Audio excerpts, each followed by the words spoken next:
In this episode of Man vs. Marriage, it is crazy communication. Ha! She's fine. The game plan. The podcast. How good do you want your life to be? It's truly about becoming the best version of yourself that's possible. This is Man vs. Marriage. The podcast. Welcome back to another episode of Man vs. Marriage. Thank you so much for listening. It is the game plan episode when it comes to crazy good communication. Bah! She's fine. F.I.N.E. Freaked out, insecure, neurotic, and emotional. Thank you, Italian job. That is what fine means and generally means she ain't fine. I'll be you fine, girl. You know what I was saying, but you wasn't fine. So that's what it is. Hey, don't forget, email address if you want to get in touch with the program, coach@manvsmarriagepodcast.com. You can also check out our website, manvsmarriagepodcast.com. So the game plan episode is an episode that we give you so you can develop a game plan for game day. We can give you all the tools that you need, or we kind of use our journey as an example for what's been done so you can formulate your own game plan. And then it'll be followed by a playbook episode so you can write out the plays and be ready to run them when the time comes, right? So, honey, you said you want to flip the script on me. I don't know what this is going to be, but I'm in. He has no idea. This is kind of a spur of the moment. Let's change it up kind of thing. So I'm going to ask you some things because I think the guys need to understand. Do you know these things about your wife? If you don't know them, you need to know them because this is how you're going to get to the playbook. This is how you're going to make your plays. If you don't know your opponent or you don't know what you're up against, how do you know what play to use? Well, in this instance, man versus marriage, we're actually teammates. So you got to know your teammates and how to support them. But you got to know what's affecting me. I do. Your game plan is against whatever's affecting me. If I'm not in it, if I'm retreating, if I'm anxious, if you and I are not communicating, if we're not touching, if we're not having sex, there is definitely some kind of something you need to come up against, and you need to know how to attack it. Correct? I'm ready. Yes. Okay, So, put me on the spot. Okay, first things first. What is my love language? My top two. What are my top two? You're going to start out easy? I like it. So number one is physical touch, and number two is quality time. Okay. What do you notice about me when something's wrong? How do I behave? What are the things? I'm not even going to give you any hints. What do you notice? What do you see? What do you hear? What changes? When do I start to get concerned? When you start disappearing. That is Meaning what? Well, when you spend more time in the room away from everybody, when you spend more time on your phone, whether it's not very, it's not like Twitter and stuff, a lot of that now, but in times past, it's been games on your phone, Facebook on your phone, everything on your phone, even when we've all been in the room together, we're trying to watch a family movie, have a discussion, be at dinner, whatever we're doing as a family, and you are doing your own thing, shrinking away, disappearing, and you're not present in the moment. Okay. What do you notice about conversations with other people, with you and I? I would say, things are not always the same, but you begin to get really snappy and edgy, and what was that? Resting what? RBF. You have this certain look about you, and I don't know now if maybe I don't pick up as much visually as it is instinctual. I don't really know what it is. You've made a point to tell me that these are the things you do, and I don't even realize I'm doing them anymore. I won't say all the time, but you become so edgy, cutthroat. You start speaking with knives, and even when the kids are trying to have a good time, or we're all communicating, or whatever the case may be, you get super duper edgy. Okay. So, what are some of the things that you do or that you maybe started noticing that you do? I can tell you what it is, and I will, but I'm going to let you figure it out first and see how much you catch on to that maybe I don't, or vice versa. But what are some of the things that you do when you notice those things to help either get around to what's going on, or maybe kind of help bring it to my attention? Well, I mean, namely, what I do is I try to seek opportunity to give like almost like a gentle touch, and I can usually tell if you're standoffish that I need to move to plan B, which is to touch you differently. Whereas, whether it's the small of your back, a pat on the tail, or come up behind you and try to wrap my arms around you and hold on to you until, I don't want to say you surrender, but almost until Relax. you surrender. Whatever is ailing you, until you surrender through that. I can tell that your body will, you just breathe in and you let it out. And I know one of the biggest things for you is that you got to feel safe, you got to feel protected. So I've always wanted my arms to be the safest place in the world for you. That has been my goal. So I try to maneuver through whatever is ailing you. Now, if you're getting really snappy, I try to give you some kind of a verbal cue. It's like, honey, I don't even know. I can't think of what I say right now. In the moment, it seems to come up, but I can give you some kind of You a have verbal. a face that you give me now. If you're not really sure if you should say it in front of the kids, you'll kind of give me a face, and I've recognized it a little more now. Okay. Oh, I've developed a face. Good.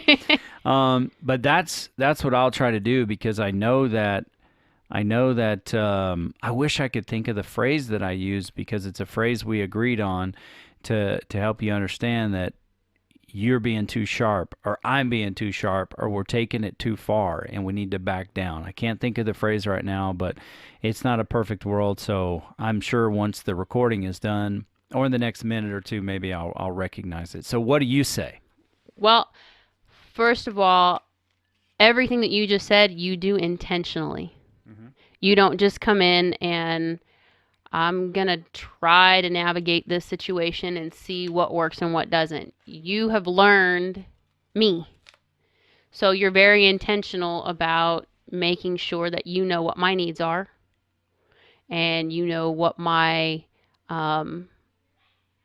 what's the word? You know what I respond to. That's a good word. Because if I'm being pissy and you come in and, whoa, what the hell? And you start getting pissy, nothing's going to change. I'm going to retreat further, or I'm going to attack. Those are the only two places that I know how to function. It's like putting out a fire with grease. It just makes it worse. We've done it for too many years. We've learned. This particular instance, the things that I've noticed, and this is just me kind of becoming more self-aware of my own stuff, but also paying better attention. One of the things that affected me the most when all this started was you went to the store and you bought things. And you didn't just buy things that we needed for the house. You went to the store and you bought things that I needed for my meal plan to stay on, hello dogs, on my plan for myself. Making sure that I stayed a priority, because I'm quick. I am so quick, and I know there's a lot of people like me. I will feed the kids and I will starve for a few days, or I'll fast, biblically fast, because I can handle it. The kids can eat. But you weren't going to let me go that route. You made sure that I had what I needed. Mm-hmm. And that kind of sent a message to me. Because, yeah, you did go to the store and you did get a couple of other things, but it put me first. I was a priority. That means a lot to me. You are very intentional on especially if I'm having a really crappy day. You don't just come in and give me a kiss. Like with all this crap going on, you have to come in, run upstairs, change your clothes, get all this stuff off, and then come down and say hello and kiss everybody. And normally that's not how we do things, but you're pretty intentional about coming in and making sure that I get that hold that I need and that I have that minute to breathe. You're also intentional about checking on me all day. If you've caught something is going on, I get text messages. Even if you're having a hell of a day at work, you'll make it a point to text me. I'm just checking in, wanted to see how things were going. Are you doing okay? You're very quick to ask me questions. You do not try to fix it. That is probably where we've had the hardest time in the beginning of our marriage was, I'm just going to fix it. I'll just fix it. Whatever it is, I'll fix it and she'll be fine. That doesn't help when I'm trying to navigate things with myself, within myself, to have you fix it, because then I didn't learn nothing. You know what I've noticed, when anybody gets into just fixing your problems, it's almost, it was never meant this way, but it's almost demeaning, because it's like, here's, this is what's going on. Well, all you got to do is this, and then that person's like minimizing what you're going through at the moment when they're not even in your shoes and they're not even in your world of what's happening. And it's like putting a Band-Aid over a cut that needs stitches. You don't just put a Band-Aid over it. You got to stitch it up first. Otherwise, you're just going to bleed through the Band-Aid and eventually we're going to be here again. So I've noticed, and again, this is stuff that we've learned with Rita coaching us big time. But there are small things that you do. Now, we have a plan in place. Now, I have a game plan for myself, a playbook for myself, because my anxiety has been known to take me out. Where if I'm starting to get anxious or I'm starting to get to where I feel like, okay, my head's spinning, I can't quite get control of this, no matter what Quincy's doing, I have permission to call him and say, hey, I need you for a minute. Can you stop work and call me? I have permission to let him know I'm struggling right now, and when you get a break, I need you to call me. I don't always do it right on time. We're learning.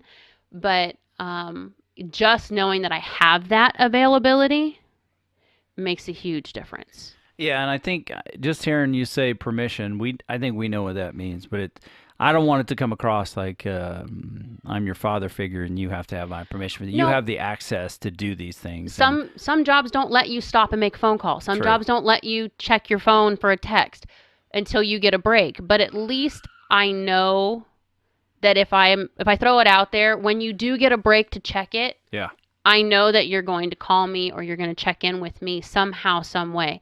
So it's not like, you're my dad and you say, okay, you can call me at work. No, that's not what I'm saying. It's just letting me know that I have access to you when I need you. True. And I want to make a momentary disclaimer. If you hear screaming in the background, that is happy screaming. Quarantine at home in the studio. We're in the studio. We're in the Moran studio, but that is Kirsten getting excited about a TV show. Nobody is torturing her. That's actually an excited scream. So just so you're aware of that. Welcome anyway, to our world. Yeah, it's a good world. Anyway, I noticed things that you do that make the biggest impact. You ask me questions. You don't try to fix it. You ask me. Okay, I'm noticing you feel tense. I'm noticing you've got a little edge to your voice, or you seem like you're pulling back a little bit.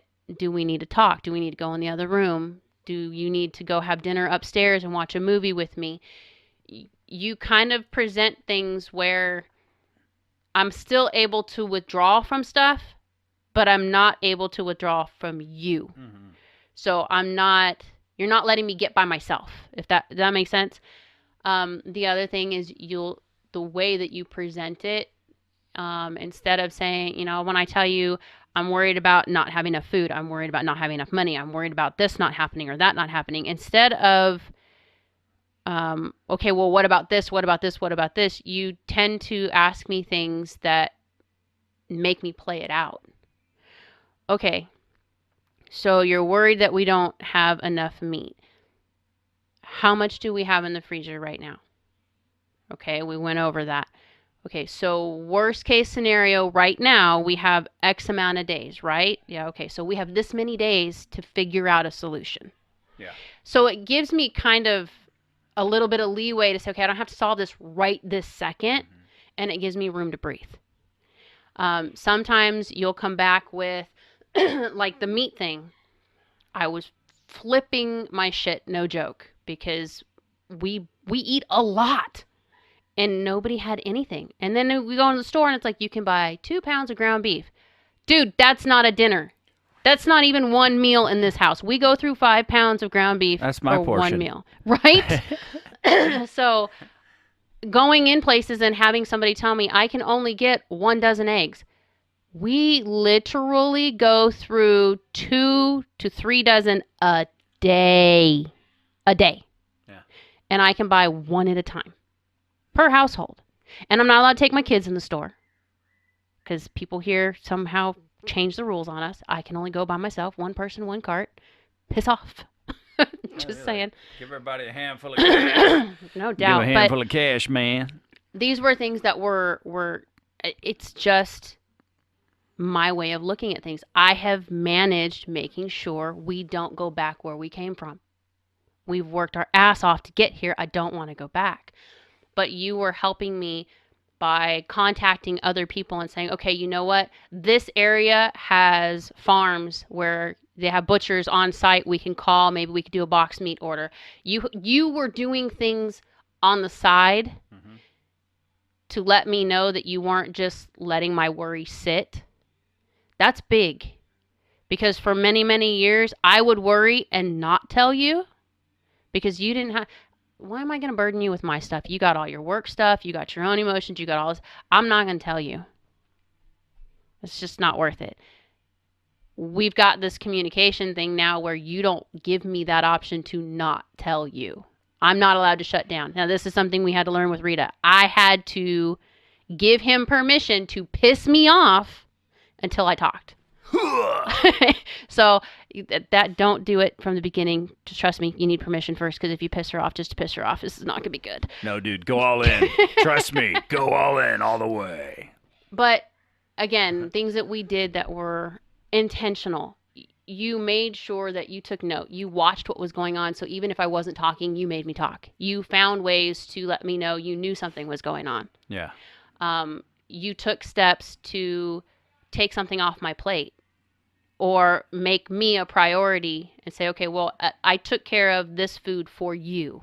You take care of the kids. I'll take care of you. That, to me, is huge because I never put me first. You always put me first. I never put me first. So that took me out of my own equation. Okay, as long as you're taking care of me, I'm good. I'm protected and I'm safe. But I don't think that way when I'm in the moment because my concern is always family. How do I take care of this? You're very quick to not try to fix me, but to find ways to help me fix my own problem. You know, and it's not just this situation. We've had things where you've said, do you need to talk to Rita about this? Is this something where we need to get someone else involved? If you're not comfortable talking to me about it, let's call Rita. Why don't you see if you can go have coffee? You know, do you need to go and have a mom day with your friend and take off for a few hours?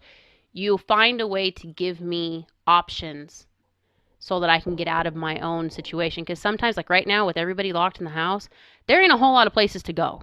No. And trying to get out of your own headspace when you can't even get out of your own 4 walls doesn't work real well. True. So we've had to be creative with it. You know, go for a walk. Why don't you take one of the dogs and take off for a walk? Or let's go in the backyard and sit by the fire. Kids stay in the house. You know, we're learning this now. We're in this place now where it's like, date night. is non-existent. Something we were already supposed to be practicing anyway. So And the other thing that you make sure to do is you don't judge me. You don't come at me. You give me a place to talk, let it all out. You give me that soft place. You let me say what I need to say, and you do it without it's almost like sometimes it could be something that's so obvious. Like you could look at me and go, dude, all you have to do is this and you'll be fine. But instead of doing that, you let me talk through it and kind of question around it until I come to my own conclusion. You know how my big fat Greek wedding, she's like, the man is the head, but the woman is the neck, and we can turn it any way which we want. That's kind of what you're doing, is you're basically directing me into a place where I can think for myself and come up with my own solution. yeah. But at the same time, you're kind of guiding that solution without just handing it to me and making it easy. Does that make sense? Yeah. It's like teaching your kids. I'm not a kid, but it's the same concept. I've got to give you the options and let you make your own choices. And then when you start making choices, I'm just going to kind of, okay, well, here's the pros and cons to this. What do you think? You know what I'm saying? Yeah. And then the main thing, the biggest part for me is you're constantly checking in. You're constantly making sure, is this coming up again? Are we okay? Because I might, a few days later, I'll throw something out and we'll use the book. The book is a perfect example. The book is a huge spiral for me because I've got a plan. I've got this lined out. We're going. We got the first draft done. We get to the second draft and I scrapped 60% of it and we just started flipping everything around. And then we're getting, okay, now we're almost at 85% done. And I just had a complete and total meltdown for no freaking reason now that we've actually talked through it. But I let myself get scared and freaked out and worried about stuff, but I didn't talk about it. I just freaked out. And now we're in a place where, you know, I'll make a comment and say, okay, well, you know what, I'm thinking about this, and you'll stop me. Okay, well, is this still something that we're trying to work through? Or, because the last time we talked about this was your decision. This is what we had come up with. I just need to know, are you worried about this? Do we need to rehash it? Do we need to maybe draw it out on one of our notepads? You're checking with me to make sure that wherever my mindset is going, it's not putting me back where we were when all this chaos started. Does that make sense? Yep. So, but sometimes I don't see those things coming. Yeah. It's very easy because it's my pattern to fall into a trap of, oh shit, we've got medical bills. Okay, I'm not even gonna look at those. I'm not even gonna deal with it. Oh crap, we've got no food in the freezer. Oh crap, I can't get to the store. Oh crap, we don't have a babysitter. Oh crap, I can't get my book done. It's very easy for all of these things. They seem minor. They seem like they're just everyday things. But as they begin to pile, I don't see myself retreating. I might not notice I'm getting snappy. I might not notice, you know what? You and I haven't had sex in 5 days. That's not normal. Yeah. But I'm not catching those things because I'm so caught up in my own anxiety and my own stuff. That's where you taking note and knowing what my needs are, what my signs are, what my personality, my behaviors, what all these different... You hear me talking to my friend on the phone and I'm complaining about something and maybe it's about myself. You know, I'm struggling with my weight, or I'm struggling with these different things that I'm trying to do for myself, and I just, you know what, I just don't care. I just can't even, I'm not even think about it. You hear those things and you automatically go into game mode. Okay, that something's off here. I don't see them. Mm-hmm. When you're in it, you don't always notice it. That's right. So this is where your part as a spouse, this is where you become coach now without actually becoming coach. Does that make sense? Mm-hmm. You start pulling these things out. You start intentionally doing things that remind me how important I am, how valuable I am, what, you know, my needs mean to you, that I'm a priority. and it helps me start working through some of my stuff, because sometimes I can forget that I need to be a priority. Yeah. That's true. So I think I don't have a cough button, so you're killing I'm my microphone here. really sorry, but I can't help it. So I guess where you guys are now is you need to, if you haven't figured out what her needs are, you really got to pay attention. Yeah. It's not just, she's not always going to come out and tell you. Yes, we're working on communication. Yes, you guys are going to get to that point where you're going to say those things. I still struggle with this 20 years, and I still struggle with saying, I just need you to give me a hug. I just need to be held for a minute. I still struggle with that sometimes. I still struggle with coming to you and saying, dude, I need a getaway. I know we have no money right now. I know money is tight. I know that we're like having this whole budget conflict conversation, but I have got to get a break. These are things you've got to learn to say. Even if you're going to argue about them, you've got to learn to say it. But it's also something that we've, I think, tuned into knowing each other well enough to be able to catch something's off. And if you don't catch it, that something that's off can turn into something really big between the two of you that never had anything to do with the two of you. Very true. And that's why I'm such a big proponent of doing things on purpose for a purpose. You just got to figure out what that purpose is so that you can be intentional about it. So I'll wrap up. Honey, thank you for sharing all of that. You make me sound like a pretty good guy. You have your moments. I do, apparently. Thank you for that. But I'll wrap up this game plan episode with this to say, play offense. Don't be offensive, you freaking jerk. I'm kidding. Play offense. You got to know her needs. That's kind of where the basis of this starts for me. I got to know what my wife needs. I want to know what she needs to feel good, to feel safe, to feel protected, to feel loved, to feel like a priority. And she'll tell you what her needs are through, her actions, through some of her talk. And if it's hard to get her to talk, then it's time for you to engage. But I know my wife's needs, that she needs to feel safe, she needs to feel protected, she needs to feel certainty, and she needs physical touch. That's a part of what she needs. And like for me, if you ever played sports, and especially at the high school level or higher, you know that you're studying game film. It's a part of the process so that you can learn a tell or a sign or what's happening. So that's all I'm asking you to do here is start to study and understand and learn your wife and figure out what her needs are so that you can formulate a plan to ensure when she starts getting outside of herself, you can kind of help coach her back into it. And she's going to do the same for you. It's not like I'm this mighty coach who never has, feelings of worry or self-doubt or frustrations. I have those things just like she does. It's just easier when you have a coach or a spouse or somebody alongside of you that can see you outside of your situation and can kind of give you a different perspective. And that's a message that I gave my kids this week, and I want to give it to you, is that there's two things that I can always use a lot more of. Gratitude, number one. Number two, perspective. And that goes a long way in helping us to help other people.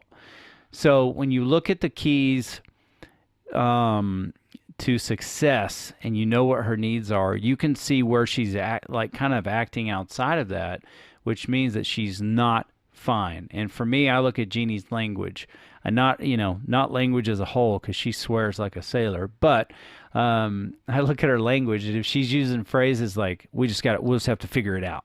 I know when she says that phrase, we just got to figure something out, that there is a problem. Physical touch, when she's tense, when she gets chippy, her face, her shoulders, her whole body language changes. And then her mentally, she just starts to disappear, or she gets distant.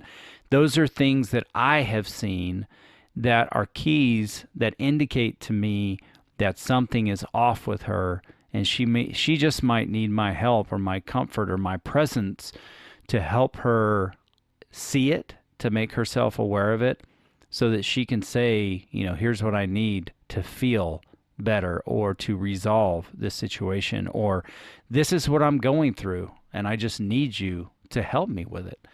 And I think that's extremely important for us as guys to know. That's why it's important for you to hear, our journey and our experience, so that you can take it and look at your own life, your own experience, your own marriage, and be able to pull from our keys to victory and have a victory of your own. And then finally, you need to know what your wife's love language is. I'm just going to keep harping on it, dude. It's not going away.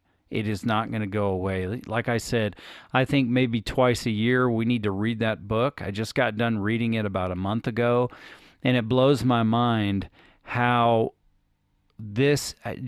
game changer love language truly, truly is.